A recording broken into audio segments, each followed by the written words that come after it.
Growing your own usually means moving to the country, plowing the fields, cultivating the crops, harvesting the bounty for your table. But these days, more people are turning to their own backyards to create urban farms. One Southern California family is at the forefront of that movement.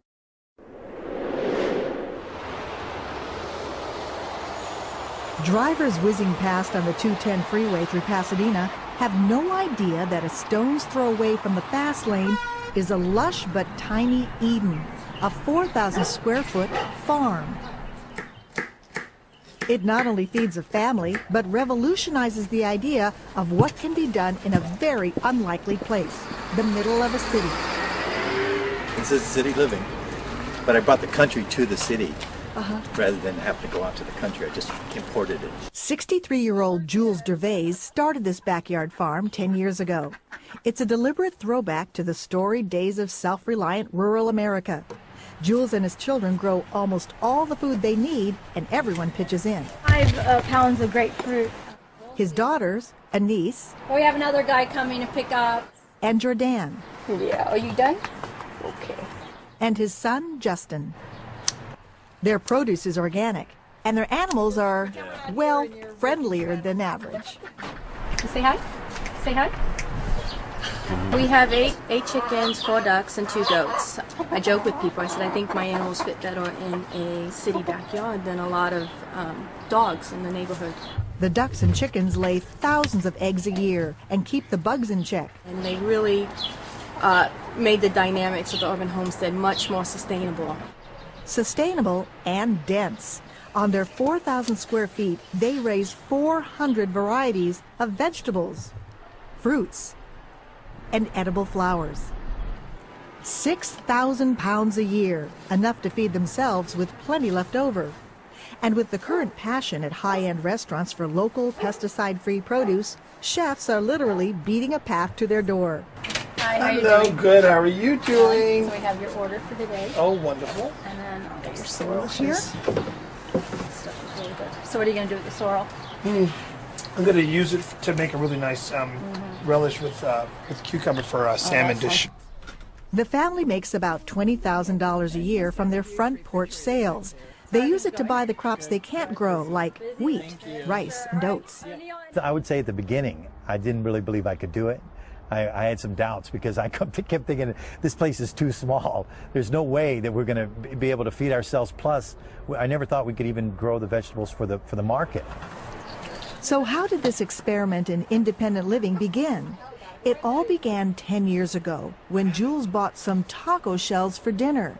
He learned too late that the shells were being recalled because they had been made by mistake with genetically modified corn. When I thought about putting this food in my children's mouth, and they were depending on me to give them good stuff. I mean, they'll take whatever any child would take what a parent hands them. They'll say it comes from my mom or dad, and I couldn't afford to be in that position of giving them bad stuff. Now, a decade later, this radical foodie has succeeded in going off the grid. He calls his lifestyle the path to freedom. And what did family think of that whole approach? They thought it was strange. They thought it was. My daughter wouldn't come out of the front yard and visit with her friends because they said, "What's up with your dad?" They wanted to know what was going on because I was making some radical changes here. The Gervais have no ugly commute. They avoid office politics and will never get fired. But their jobs are way more than 9 to 5. I need all the help I can get, and it's my family that, like in the old days, the farmer's family made the difference. Jordan takes care of the animals. A joke for them, we call them pet organic composting machines. Justin is in charge of making sure they get the most out of every square foot of soil. And sometimes the results are extraordinary. You actually grew this? Yeah, it's like a little pumpkin, but it's very long. Just slightly. Slightly. He's also the beekeeper. Oh my gosh, that's the first time I've ever done straight from the honeycomb. Jules prides himself on his gourmet compost. Yummy, yummy. Only worms could love them. Could love this. Of rotten stuff. Anise is in charge of cooking the vegetarian meals. All homegrown, strawberries and edible flowers and salad and beets and carrots.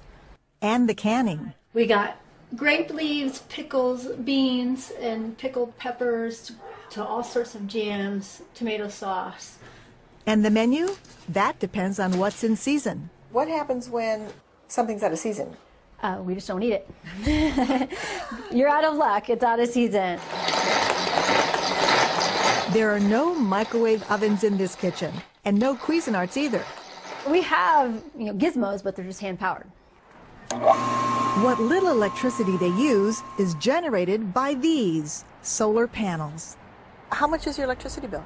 Well, it's running about the high as $12 a month. $12 a month for everything here. Yeah. They spend even less on gas. This is their biodiesel brewing station. So this is just used grease from restaurants. Yeah, they use it to fry onion rings, french fries, anything you would fry. And you get it free? Yeah, free and delivered on our doorstep. The gasoline station is self-serve. It hasn't always been easy. Justin remembers the year that frost wiped out a crop. Another year, it was a destructive insect. And recently, they've noticed a new challenge, climate change. We call it the forefront of global weirding because we've been gardening for so long, you can sense things are off. We have this June bug that comes out. It's called June, so it's supposed to come out in June, but it comes out in July and August and September, so something's definitely off. The other challenge is water. Southern California skies don't deliver enough of it. So Jules keeps the water bill down with this ancient form of irrigation. That's a clay pot irrigation. So it's buried under there. It's buried, usually up to the throat here, and then all you do is fill it up, and the water weeps through the porous skin, through the clay, and you get the water where the plants need it at the root zone. Plants take the water as needed. So simple. So simple. It's 5 o'clock, dinner time, the time when it all pays off. Is it going to be inside or outside? Oh, no, it's supposed to be outside. The Gervais are the ultimate locavores. Their food traveled a whole 100 feet from the field to the table. They all say they love urban homesteading and can't imagine living a typical consumer-driven life. But there's one thing they would like. My plans are to have Homesteadville, which is What's Homesteadville? a village of all homesteads to start start with my family will be there. They'll have their homesteads. Their extended family will be there, and people that want to live this lifestyle will be there. At the end of the day, some not-so-back-to-nature activity. Visits to their websites have grown dramatically. They get about 6 million hits a month from others interested in this grow-it-yourself revolution. Growing food yourself is a dangerous act because you're in danger of becoming free. We're all in the same boat, on the same planet, and there are people now asking deep questions about the future of the planet.